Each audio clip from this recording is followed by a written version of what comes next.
Muy buenos días para todos. Bienvenidos a nuestra celebración del fin de semana. Quiero invitarlo a que abra su Biblia en el libro de Romanos, capítulo 12, verso número 1. Dice así la Biblia. Así que, hermanos, os ruego por las misericordias de Dios que presentéis vuestros cuerpos en sacrificio vivo, santo, agradable a Dios, que es vuestro culto racional. Amén. Vamos a orar. Padre, gracias por esta mañana preciosa en que nos permites reunirnos a través de este medio. Oramos que esta bendita palabra nos ayude a entender lo que hay en la mente y el corazón tuyo. Oramos que esta palabra sea clara para nuestras vidas y que podamos ponerla en práctica en todos los días. Oramos, Señor, que traigas paz y gozo y que permita la restauración de nuestras vidas y el cumplimiento de tus propósitos. Gracias, Padre, en el nombre de Cristo Jesús. Amén. Y amén. Estamos iniciando, o ya desde el domingo pasado, iniciamos una nueva serie, Tiempo de Consagración. Así lo hemos llamado. ¿Cómo tener una vida consagrada? ¿Cómo lograr consagrar nuestras vidas a Dios? ¿Qué es una vida consagrada? Una vida consagrada es una vida que sirve, que ama y que produce un fruto, un resultado para Dios. Una vida consagrada es una vida de entrega total. No solamente que hemos entregado una parte, sino que nos vamos entregando completamente a los planes y propósitos de Dios. Eso significa que la vida de consagración es un proceso. Una vida consagrada es hacer lo que Dios dice, cuando Él lo dice y como Él lo dice. O sea que una vida consagrada es una vida de obediencia, pero es una obediencia que va creciendo y que se va haciendo más perfecta. Una vida consagrada es dedicar nuestros talentos y capacidades a los propósitos de Dios y no a los nuestros, no a nuestras propias metas, no a nuestros propios pensamientos e inclinaciones, sino a las metas, pensamientos e inclinaciones que Dios tiene para nosotros, entendiendo que lo que Él quiere hacer con nosotros es mejor que lo que nosotros hemos pensado. Isaías 55 dice, porque mis pensamientos son más altos, o sea, mejores, más brillantes, más alegres que nuestros pensamientos, que tus pensamientos, y mis caminos más altos que tus caminos. O sea, el camino que Dios ha preparado para nosotros es mejor, es más alto, más precioso y con un resultado excelente, mejor que el que nosotros habíamos pensado. Una vida consagrada es una vida rendida a los pies del Señor. Una vida consagrada es una vida que tiene disciplinas, que tiene hábitos. Los hábitos son cosas que nosotros empezamos a hacer y que las desarrollamos sin tener conciencia de ellas. Ya las hacemos porque está dentro de nuestra propia naturaleza. Y creo que estos hábitos debemos adquirirlos y debemos desarrollarlos. Toma tiempo, e interviene en nuestra voluntad, pero es importante que nosotros entendamos que todo lo que nosotros queremos lograr y alcanzar en nuestra relación con Dios requiere de nuestra voluntad y de nuestra participación. ¿Cuáles serían algunos de esos hábitos importantes para que nosotros podamos tener y desarrollar una vida de consagración? El primero de ellos, por supuesto, es la vida de oración. En el libro de Lucas, capítulo 18, en los primeros versículos, tal vez los 10 primeros, el Señor Jesús enseña una parábola que habla acerca de la viuda y el juez injusto. Y en esta parábola Él enseña acerca del tema de orar. Dice así, también les refirió Jesús una parábola sobre la necesidad de orar siempre y no desmayar. Entonces, primero que todo, este versículo nos está diciendo que una vida de consagración que empieza con una vida de oración, no es una oración que nosotros hacemos de vez en cuando, no es una oración que hacemos cuando tenemos necesidad, no es una oración que hacemos en ciertas fechas o épocas del año, sino que se convierte en parte de nuestra vida, en parte de lo que somos y de lo que hacemos diariamente. Es un hábito continuo y permanente hasta que llena nuestras vidas de tal manera que nosotros nos volvemos personas de una oración continua. La Biblia dice, por ejemplo, que Daniel oraba y daba gracias 3 veces al día, siempre. Pero en el libro de los Salmos, en el capítulo 119, el salmista dice, 7 veces al día te alabo. Así es que vemos como niveles en esa consagración respecto del tema de la oración. En este verso que leí, la Biblia dice que Jesús está enseñando acerca de la necesidad. Fíjese que no está hablando de la oportunidad o del mandato o de la importancia, sino que la palabra, que todas estas tres cosas son válidas, sino que la palabra está hablando de la necesidad. O sea, algo que nosotros no podemos dejar de hacer, algo que nosotros, sin lo cual padeceríamos algunas dificultades en nuestras vidas. La vida espiritual sufre de manera muy importante cuando nosotros dejamos de orar. La vida espiritual muere cuando la oración desaparece de nuestras vidas. Cuando nuestro diálogo continuo con Dios se apaga, nuestra vida espiritual también se apaga.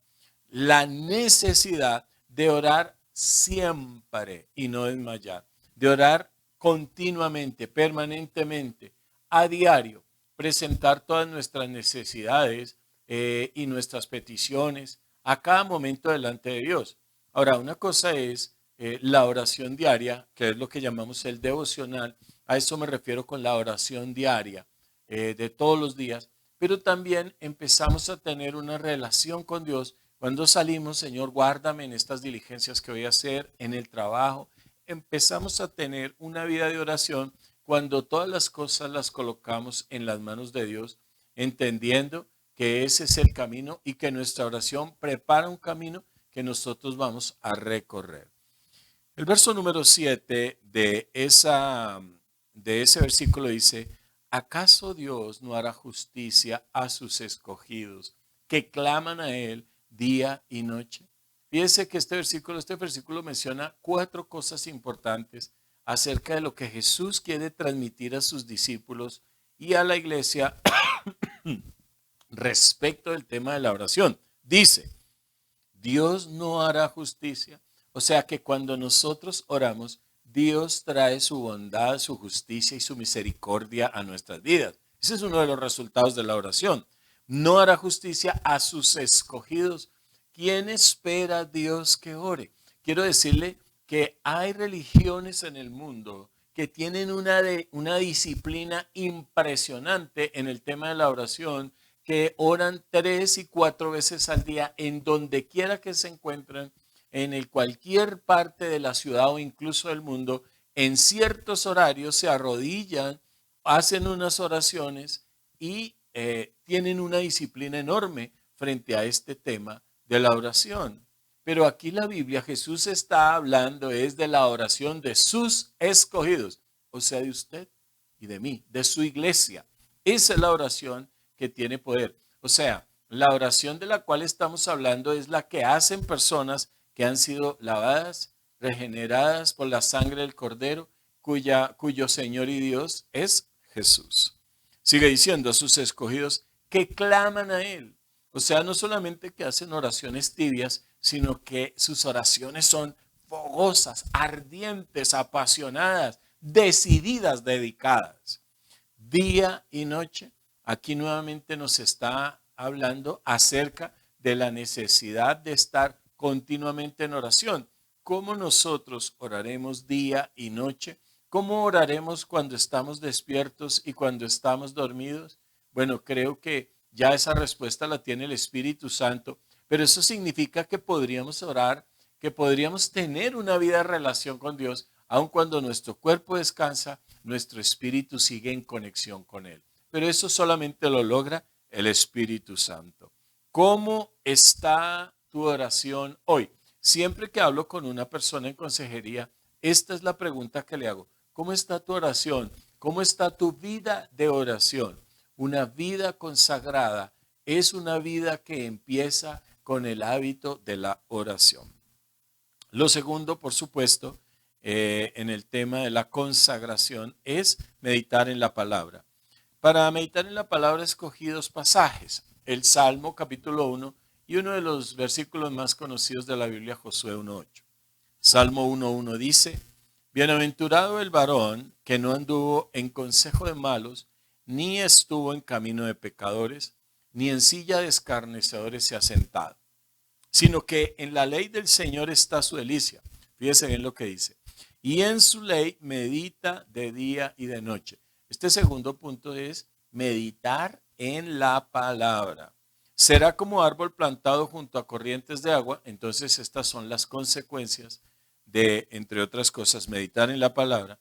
Será como árbol plantado junto a corrientes de aguas, da su fruto en su tiempo, su hoja no cae, todo lo que hace prospera.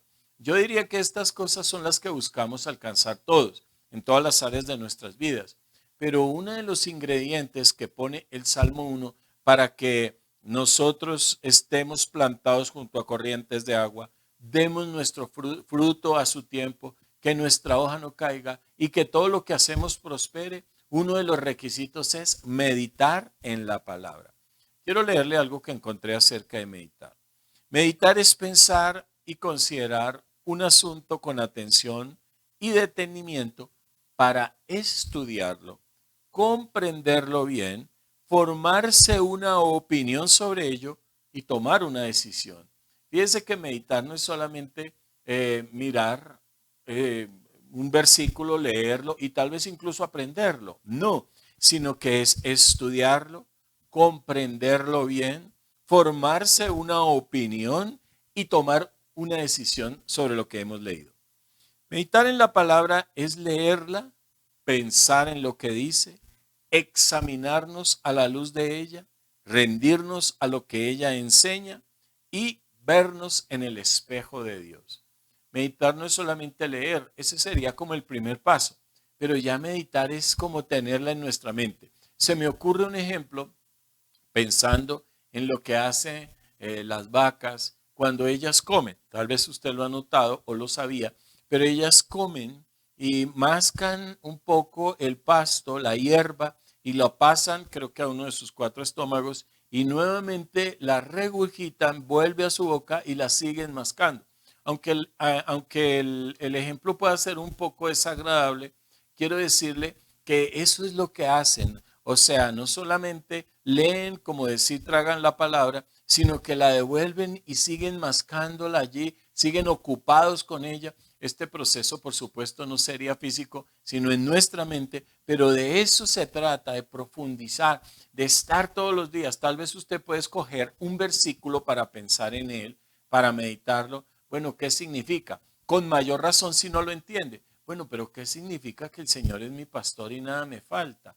¿Qué significa que en lugares de delicados pastos Él nos hará descansar? ¿Qué significa que el ángel del Señor acampa alrededor de mi vida y me defiende? ¿Qué significa llevar cautivos mis pensamientos a la obediencia a Cristo? ¿Qué significa lo que la Biblia dice?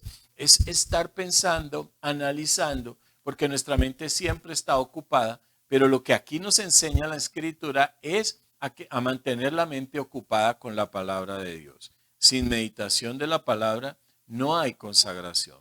Josué 1:8 dice, nunca se apartará de tu boca este libro de la ley. Es el consejo que Dios le da a Josué al inicio de su ministerio como presidente, como rey, como juez, como gobernador de la nación de Israel después de Moisés. Nunca se apartará este libro de la ley de tu boca, sino que de día y de noche meditarás en él. Ya habíamos hablado en Lucas 18 de día y de noche meditar en la palabra de Dios, en todo lo que está escrito, porque entonces harás prosperar tu camino. Fíjese que dice algo similar al Salmo 1, las consecuencias. Harás prosperar tu camino y todo te saldrá bien. Medite en las escrituras. Entonces usted lee en la mañana una porción, digamos que la entendió algunas áreas, pero siga pensando en ella, tráigala a propósito con su voluntad diariamente a sus pensamientos. ¿Qué fue lo que leí esta mañana?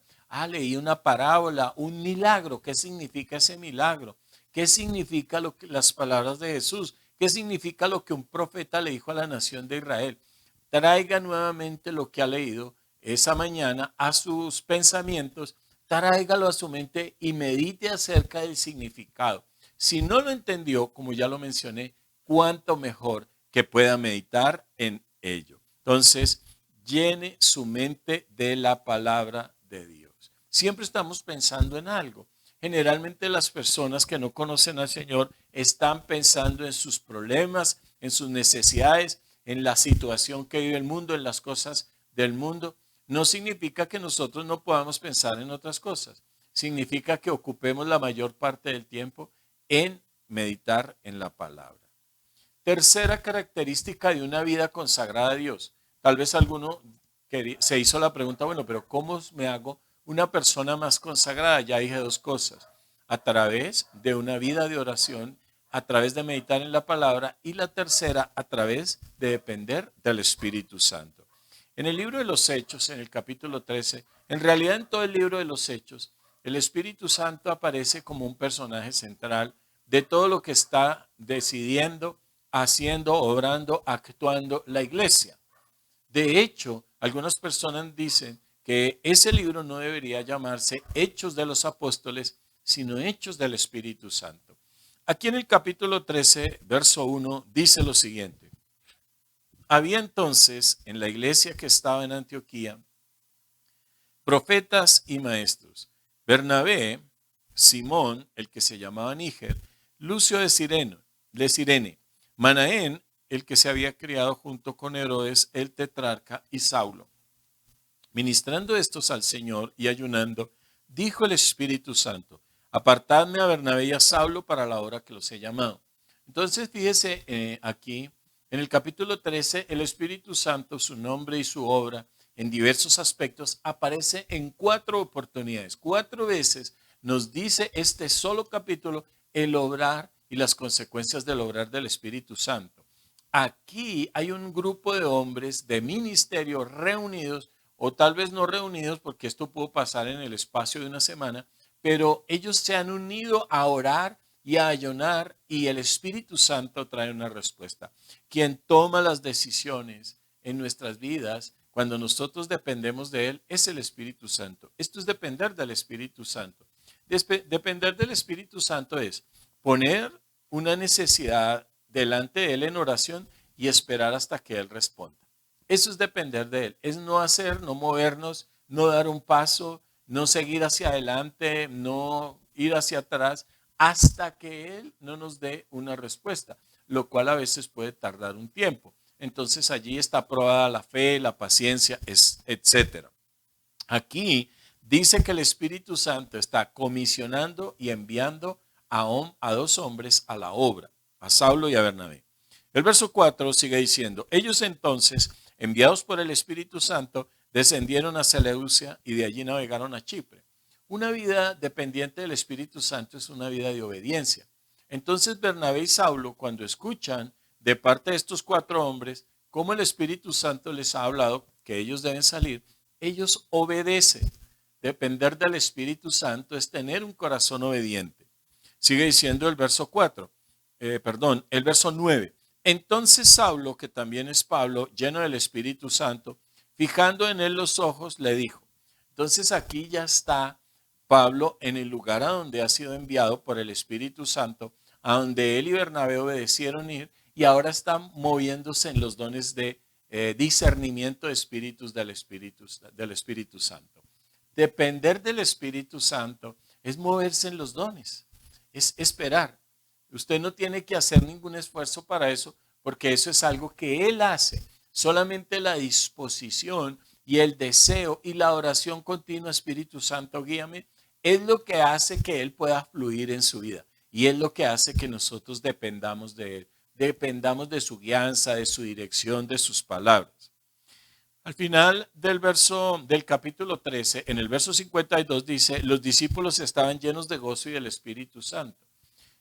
¿Qué significa eso? Que el Espíritu Santo trae gozo. Una de las características principales de una persona que está siendo guiada por el Espíritu Santo y que eso está trayendo consagración a su vida, es el gozo.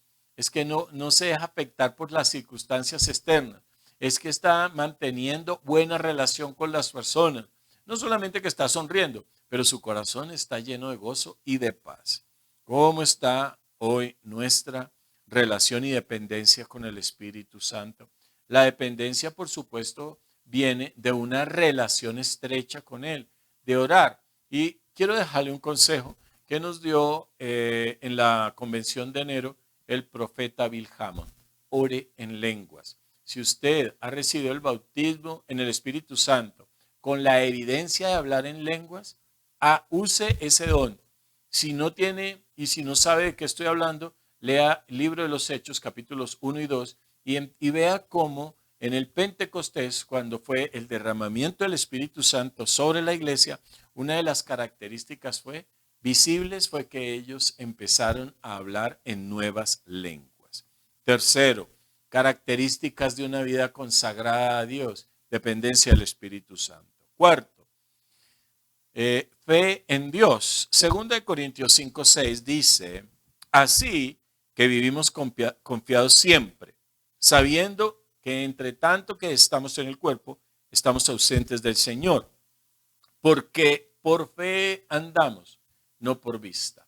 Entonces, una vida de fe en Dios es una vida en la cual nosotros no estamos dependiendo de lo que está pasando en el mundo, porque las circunstancias son cambiantes. Hoy gana la selección Colombia, entonces estamos alegres. Mañana empata, entonces más o menos. Pasado mañana pierde, entonces estamos tristes. Tener fe en Dios es tener una estabilidad, porque esa confianza trae estabilidad a nuestras emociones y a nuestro espíritu. Tener una confianza, no importa que gane, que empate o que pierda, sigo con el ejemplo que vengo, siempre nuestro corazón está confiado. En este ejemplo que yo estoy dando, ¿cuál sería la confianza? Que vamos a clasificar y a ganar el mundial. ¿Me hago entender? Esa es la fe. Perdió. Amén. No hay problema. Pero vamos a clasificar y vamos a ganar. Asimismo, frente a la enfermedad, a una situación económica, personal o familiar, es tener fe en Dios, es siempre declarar lo que la Biblia dice que va a pasar conforme a lo que Dios dijo que iba a suceder. Este mismo verso, 2 Corintios 5:7, en otras traducciones, en la Biblia del lenguaje sencillo la dice, pero aunque no podamos ver, confiamos en Él. Este versículo decía, como lo leí, porque por fe andamos, no por vista. La Biblia del lenguaje sencillo, pero aunque no lo podamos ver, confiamos en Él. Claro, no vemos a Dios, vemos sus manifestaciones, su poder. La Biblia dice que la obra de Dios se ve reflejada en la naturaleza, en el universo, en el funcionamiento extraordinario del universo. Allí podemos ver a Dios.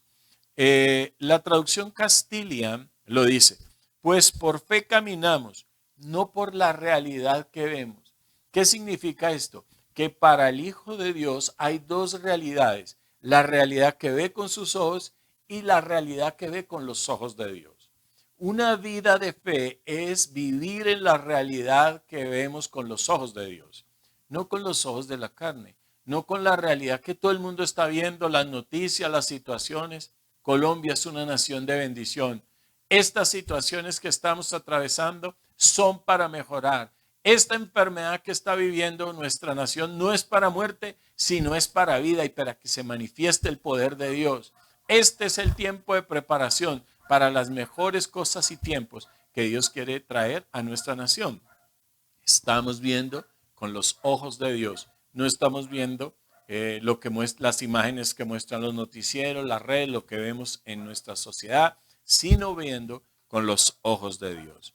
Otra traducción, pues vivimos por la fe y no por lo que vemos. Otra traducción, porque nos guía la fe, no nos guía la vista. Fíjese que no solamente la fe es ver, sino quién te está guiando. ¿Qué quiere decir esto? Que de acuerdo a lo que nosotros estemos viendo, así mismo se inclinan nuestros pensamientos, nuestras decisiones y nuestro andar diario. Fe es confiar en Dios. Fe es no vivir, sentir ni caminar por las cosas que vemos, sino por las cosas que Dios dice. Fe es ver las cosas con los ojos de Dios. Fe es dejar el temor, la preocupación y la incertidumbre. Fe es ver un futuro glorioso. Amén. Fe es estar lleno de gozo. Una palabra final en este tema de la fe, que es el cuarto punto, es que la palabra fe viene del latín fides, pero fides se traduce al español dos palabras. Una es fe y la otra fidelidad. Así de que una vida consagrada a Dios es una vida de fidelidad. El quinto y último punto, vida consagrada a Dios. Una vida consagrada a Dios es una vida que perdona. En el capítulo 18 del libro de Mateo, del cual ya leí en el primer punto, Mateo 18:1, acerca de la parábola de la viuda y del juez injusto. Pero ahora me voy a referir al tema del perdón. El Señor trata varios temas y dedica una cantidad considerable de versículos para hablarnos acerca del perdón. Ya en el Padre Nuestro, en el capítulo 6 de Mateo, nos había dicho que oráramos: Padre, perdónanos así como nosotros perdonamos a los que nos ofenden. Y al final de la oración, porque si no perdonamos a los que nos ofenden, tampoco nuestro Padre Celestial perdonará nuestras ofensas.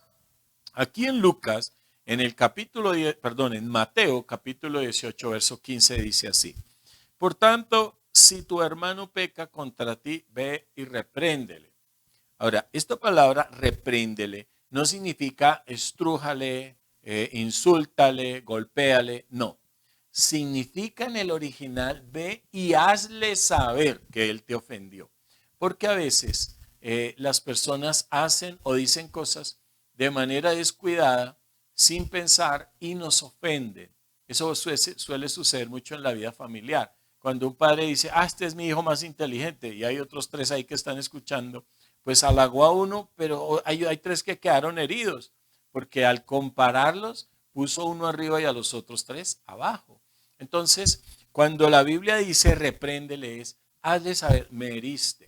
Sabe que esto, sobre todo en la vida de pareja, las parejas tienen diferencias, pero digamos, ella que de pronto se puede sentir ofendida, herida, ella dice: esperemos a que caiga en cuenta, que Dios le revele, si es creyente, ¿no? Que piense a ver si algún día entiende el mal que me hizo. No, dígale: mi amor, me hiciste sentir mal en esto. No espere que él adivine, no espere que él ore y ayune una semana, sino que usted con su sabiduría le puede decir: esto fue lo que hiciste mal. Ok, hágale saber.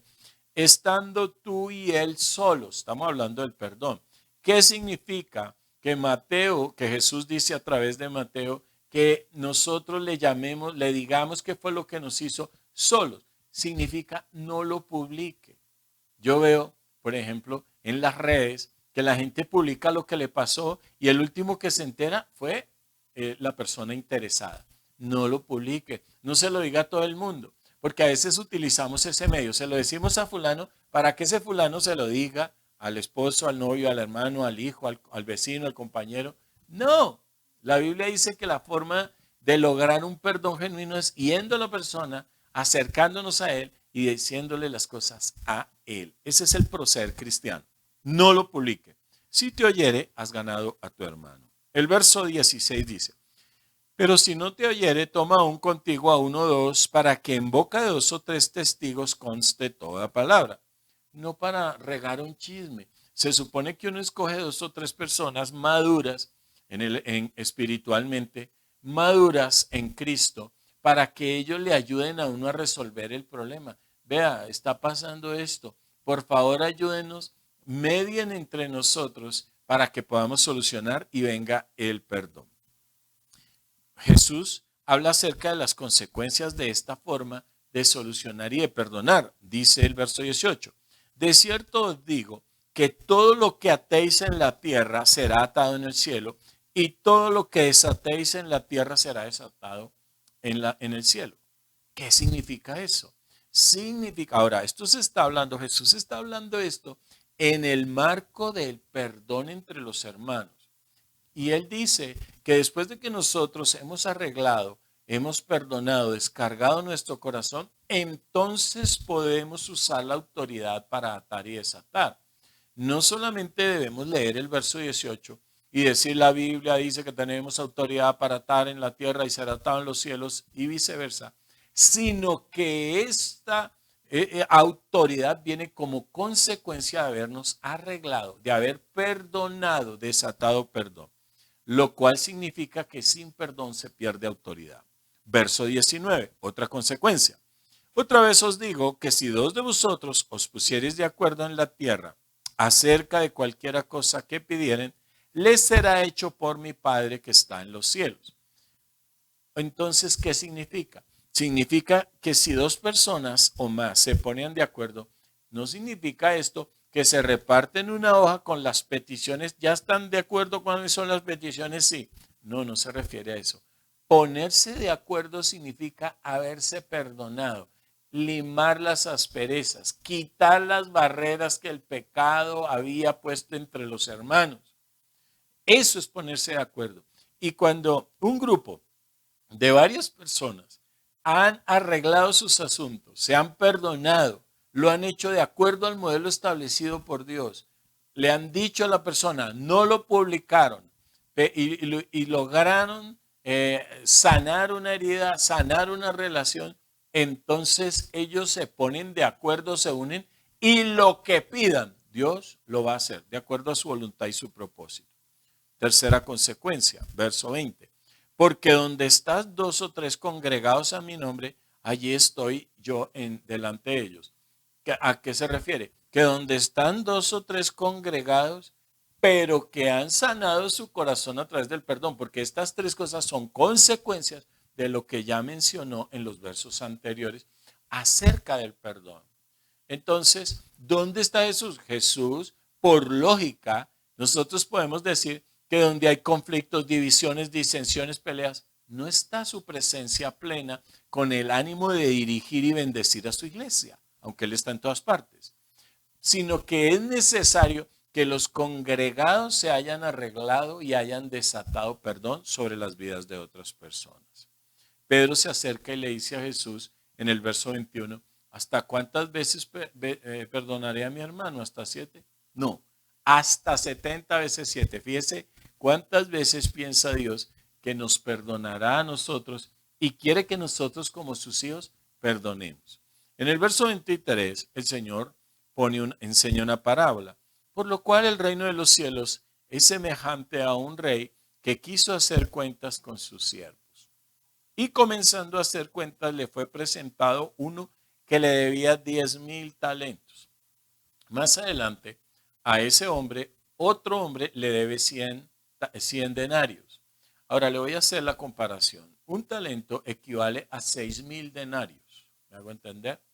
Eso quiere decir que si él debía 10,000 talentos, debía, aquí creo que hice la conversión, 60 millones de denarios. ¿Ya? Un denario era lo que se le pagaba a un obrero por un día de trabajo. ¿Qué significa eso? Que este hombre para pagar la deuda de 10,000 talentos debía trabajar 16,400 años. Esta es la idea que el Señor nos habla para que entendamos cuánto nosotros le debíamos a Él y cómo Él nos soltó y nos perdonó la deuda.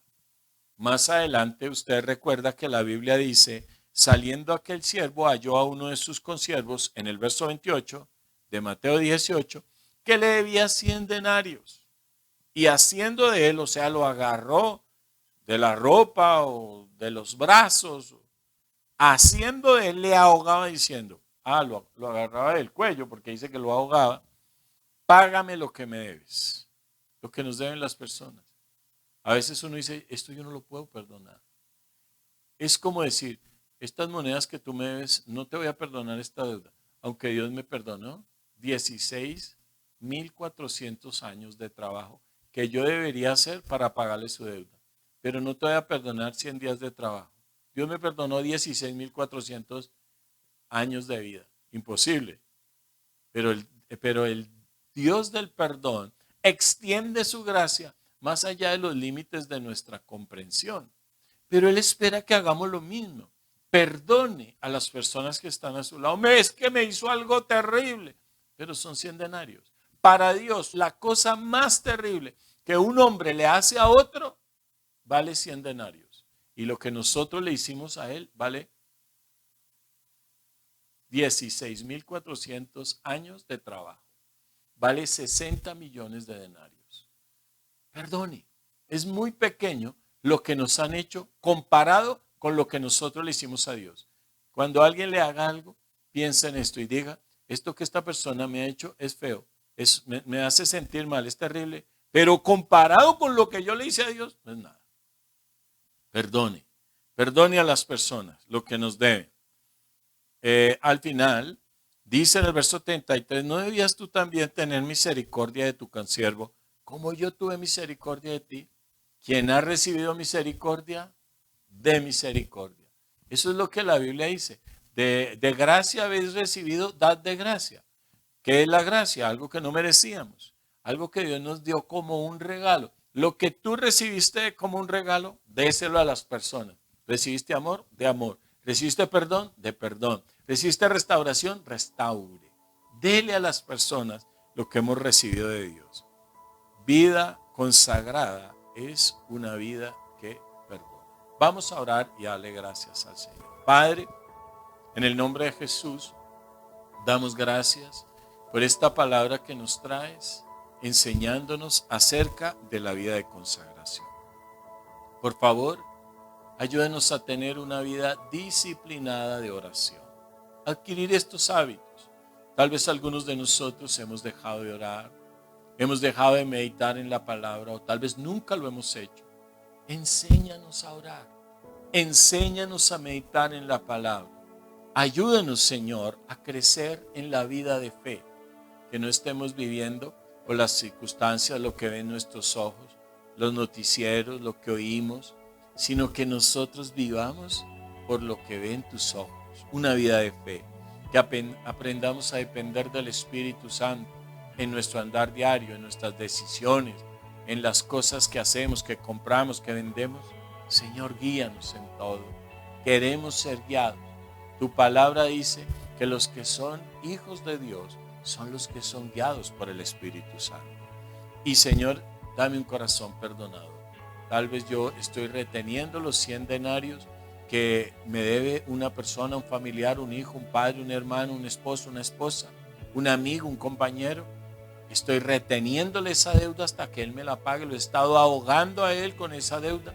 Y se me olvidó los 60 millones de denarios que el Señor me perdonó. Ayúdame a perdonar. Dame un corazón nuevo. Hoy yo quiero desatar perdón sobre las personas. Y yo le invito, aún con sus ojos cerrados, que desate perdón sobre las personas que lo han herido, traicionado, que le han robado, que le han ofendido. Desate hoy perdón. Un vecino, un conocido, un desconocido, alguien le dijo, le hizo algo, incluso lo golpeó. Diga hoy, yo perdono a esta persona. Yo perdono estos 100 denarios porque Dios me perdonó a mis 60 millones de denarios. Gracias, Señor. Gracias por tu amor. Aún con sus ojos cerrados, quiero que ore conmigo y que hagamos la oración a través de la cual permitimos que Jesús entre en nuestro corazón y sea nuestro Señor. Oremos. Señor Jesús, te doy gracias por esta palabra. Reconozco, Señor, que he pecado y reconozco que necesito un Salvador. Señor, abro mi corazón. Acepto a Jesús como Señor y Salvador de mi vida. Señor Jesús, séllame con tu Espíritu. Enséñame a caminar de tu mano y escribe mi nombre en el libro de la vida para no borrarlo jamás. Gracias, Padre, en el nombre de Jesús. Amén. Aún aprovechando el ambiente de oración, quisiera terminar con oración presentando los diezmos y ofrendas que diversas personas han hecho llegar a través de las cuentas o que me los han entregado directamente a mí. Oremos. Padre, tu palabra dice: traed los diezmos al alfolí. Espiritualmente traemos diezmos y ofrendas y los presentamos en la casa de Dios para que sean santificados, para que tú los recibas, para que sean, Señor, la expresión de nuestro agradecimiento y fidelidad y para que sean una excusa en tus manos, para que bendigas cada vida y familia que ha presentado, Señor, sus ofrendas. Bendecimos estas vidas conforme a tu palabra. Declaramos que a través de estos recursos tú reprendes al devorador. Tú, Señor, nos haces tierra deseable. Tú, Señor, abre las ventanas de los cielos y derramas bendición sobre cada vida y familia hasta que sobreabunde en el nombre de Cristo Jesús. Amén y amén. Hermano, le invito a que medite sobre la charla que hemos dado hoy. Si no le quedó clara alguna de los temas y conceptos, puede volverla a ver a través de Facebook en MCI Popayán. Dios los bendiga, nos vemos en las actividades de esta semana. Bendiciones.